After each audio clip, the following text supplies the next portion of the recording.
Perkenalkan, nama saya Landa Stefani dan kali ini saya akan menceritakan buku novel yang saya baca yang berjudul Cantik Itu Duka yang diterbitkan pertama kali oleh A.K.Y. Park dan penerbit Jendela Desember 2002. Saya memilih buku ini karena saya tertarik dari judul bukunya Cantik Itu Duka. Saya berpikir kenapa cantik itu duka dan saya sangat amat minat untuk membaca buku novel ini.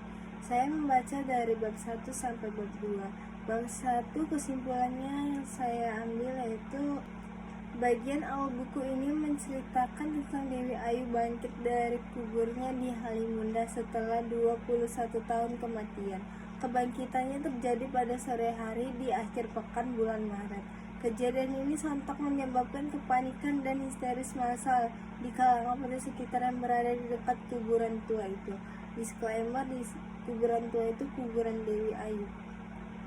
Warga berlarian dalam ketakutan karena Dewi Ayu dikenal sebagai seorang pelacur legendaris yang pernah melayani orang-orang Jepang sejak masa perang, sehingga mereka percaya kegaduhan itu adalah siksa kubur.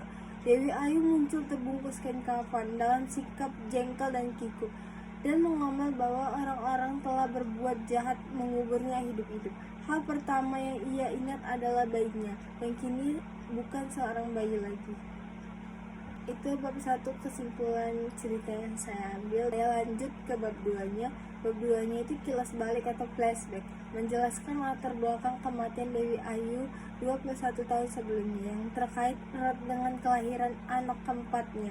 Dia berharap anak yang keempat memiliki fisik yang amat sangat buruk rupa setelah melahirkan 3 anak perempuan yang amat sangat cantik, yang ia semakan dengan kutukan karena kecantikan akan menjebak mereka dalam dunia lelaki mesum. Dewi Ayu hamil lagi.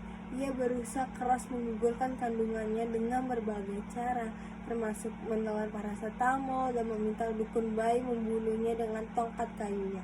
Tetapi selalu gagal. Dewi Ayu berharap anaknya lahir buruk rupa agar terhindar dari nasib buruk seperti yang ia alami. Dia berdoa agar anaknya yang keempat ini memiliki sifat buruk rupa.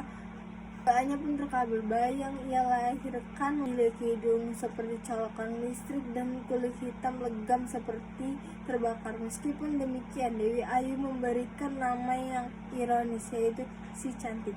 Karena itu ingin menyaksikan anaknya tumbuh, Dewi Ayu memutuskan untuk mati.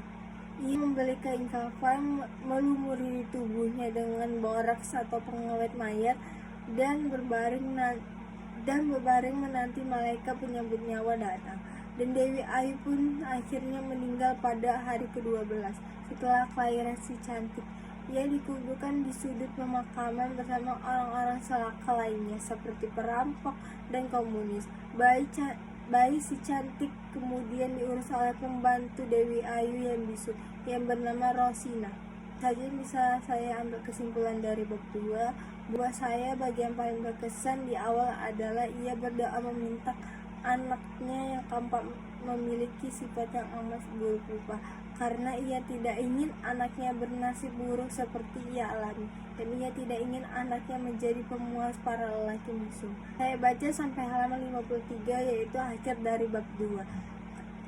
Cerita dari buku Cantik Itu Luka meningkatkan kesan pembukaan yang memukau karena menyajikan kejadian fantasi, kebangkitan untuk menyelami trauma mendalam atau kutukan kecantikan dan kematian yang disengaja. Itu saja cerita ulang yang untuk tahap pertama, dari halaman 1 sampai halaman 53. Nanti di minggu ke-7 saya akan melanjutkan cerita dari halaman 54 sampai halaman-halaman selanjutnya. Terima kasih sudah mendengarkannya.